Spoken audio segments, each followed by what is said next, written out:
നമസ്കാരം. Shri K T ജലീലിനെതിരെ മുസ്ലിം ലീഗിൻ്റെ നിരന്തരമായ പിന്തുടർന്നുകൊണ്ടുള്ള ആക്രമണം, അതേക്കുറിച്ച് ചിലത് പറയാതിരിക്കാൻ നിർവാഹമില്ല. എന്താ കെ ടി ജലീൽ ചെയ്ത തെറ്റ്? 2006 നിയമസഭാ തെരഞ്ഞെടുപ്പിൽ കുറ്റിപ്പുറത്ത് മത്സരിച്ച് ശ്രീ പി കെ കുഞ്ഞാലിക്കുട്ടിയെ പരാജയപ്പെടുത്തി. ശ്രീ ജലീൽ മത്സരിച്ചില്ലായിരുന്നുവെങ്കിൽ കുഞ്ഞാലിക്കുട്ടി ജയിക്കുമായിരുന്നു. നമുക്കറിയാം 2004 പാർലമെൻറ്റ് തെരഞ്ഞെടുപ്പിൽ മഞ്ചേരി എന്ന് പറയുന്ന മുസ്ലിം ലീഗിൻ്റെ നെടുങ്കോട്ട അവിടെ പിളർത്തിക്കൊണ്ടാണ് ടി കെ ഹംസ അവിടെ നിന്ന് പാർലമെൻറ്റിലേക്ക് പോയത്. മഞ്ചേരി പരാജയപ്പെട്ടിട്ടും മുസ്ലിം ലീഗ് തിരുത്തിയില്ല. കുഞ്ഞാലിക്കുട്ടിയെ അധികാര കേന്ദ്രത്തിൽ നിന്ന് മാറ്റി നിർത്താതെ അത്തരം ആരോപണങ്ങളൊക്കെ അതൊന്നും ഞാൻ പറയുന്നില്ല. എന്നാൽ അന്നത്തെ ആരോപണങ്ങളിൽ നിന്ന് ശ്രദ്ധ തിരിച്ചുകൊണ്ട് തൽക്കാലത്തേക്ക് പോലും അദ്ദേഹത്തെ മാറ്റി നിർത്താതെ മുസ്ലിം ലീഗ് മുന്നോട്ട് പോയ സമയത്ത് പാർലമെൻറ്റ് തെരഞ്ഞെടുപ്പിൽ പരാജയപ്പെട്ടിട്ടും തിരിച്ചറിയാതിരുന്നപ്പോൾ അടുത്ത നിയമസഭാ തെരഞ്ഞെടുപ്പിൽ മുസ്ലിം ലീഗിൻ്റെ സ്ഥാനാർത്ഥി കുഞ്ഞാലിക്കുട്ടി സാഹിബിനെതിരെ ശ്രീ കെ ടി ജലീൽ കുറ്റിപ്പുറത്ത് മത്സരിച്ചു. ആ തെരഞ്ഞെടുപ്പിലെ സ്ഥിതി എന്താണ്? ജലീൽ മാത്രമാണോ ജയിച്ചത്? ആ തെരഞ്ഞെടുപ്പിൽ മങ്കടയിൽ മഞ്ഞളാംകുഴി അലി ഇടതുപക്ഷത്തിൻ്റെ സ്ഥാനാർത്ഥിയായി ജയിച്ചു. പെരിന്തൽമണ്ണയിൽ ശശികുമാർ ജയിക്കുന്നു.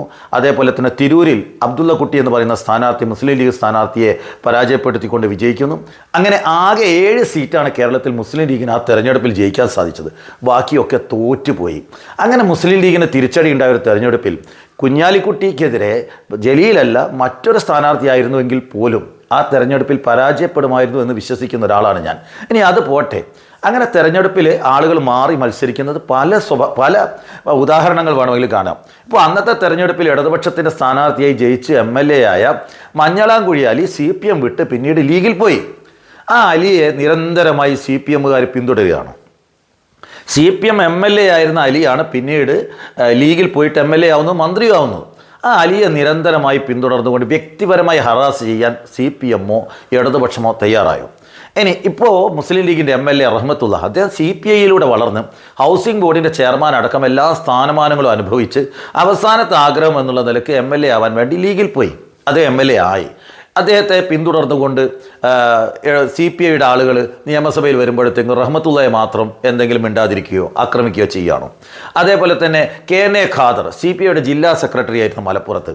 അദ്ദേഹവും മുന്നണി മാറിക്കൊണ്ട് ലീഗിൽ പോയി ദീർഘകാലം MLA ആയി. ഈ KN ഖാദറിനെ ദ്രോഹിക്കാനും അദ്ദേഹത്തെ ഏതെങ്കിലും തരത്തിൽ ഹറാസ് ചെയ്യാൻ CPIയോ അവരുടെ സംവിധാനങ്ങളോ തയ്യാറായോ?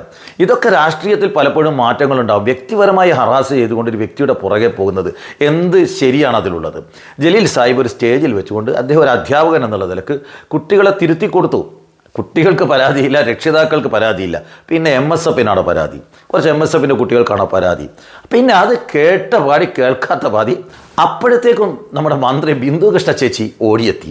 ഞാൻ ആദ്യം വിചാരിച്ചു ഈ കുട്ടികളിൽ ഏതെങ്കിലും നമ്മുടെ ചവറയിലെ മഹിളാ കോൺഗ്രസിൻ്റെ നേതാവ് ഓമന ചേച്ചിയുടെ കൊച്ചുമോനോ ആണെന്ന് ഞാൻ ആദ്യം തെറ്റിദ്ധരിച്ചു പോയി.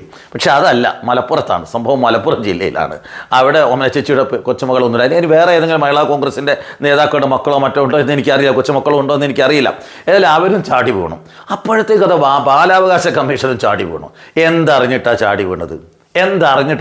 ബാലാവകാശ കമ്മീഷനൊന്നും വേറെ പണിയും ജോലിയൊന്നുമില്ല. ഇങ്ങനെയൊക്കെയാണ് ചെയ്യൽ.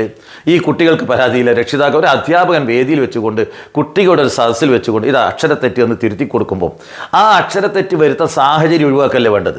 ഇവിടെ A+ കിട്ടിയ കുട്ടികൾക്ക് ഹിന്ദി എഴുതാൻ അറിയില്ല, മലയാളം എഴുതാൻ അറിയില്ല, കണക്കിൻ്റെ അടിസ്ഥാന കണക്ക് കൂട്ടാൻ അറിയാത്ത അവസ്ഥയൊക്കെ ധാരാളം ശ്രദ്ധയിൽപ്പെടാറുണ്ട്. അതൊക്കെ തിരുത്തിക്കൊണ്ട് നമ്മുടെ വിദ്യാഭ്യാസ മേഖല നന്നാവണമെന്നുള്ള ഒരു ചർച്ചയല്ലേ അതിൽ നിന്ന് വരേണ്ടത്? പകരം ജലീലിനെ ഒറ്റപ്പെടുത്തി ആക്രമിക്കാനുള്ള ഈ ശ്രമമാണോ വേണ്ടത്? ഏതായാലും ഇതൊന്നും ശരിയല്ല. നമ്മൾ രാഷ്ട്രീയത്തിൽ അല്പം സ്പോർട്സ്മാൻ സ്പിരിറ്റോടുകൂടി കാര്യങ്ങൾ കാണണം. നന്ദി, നമസ്കാരം.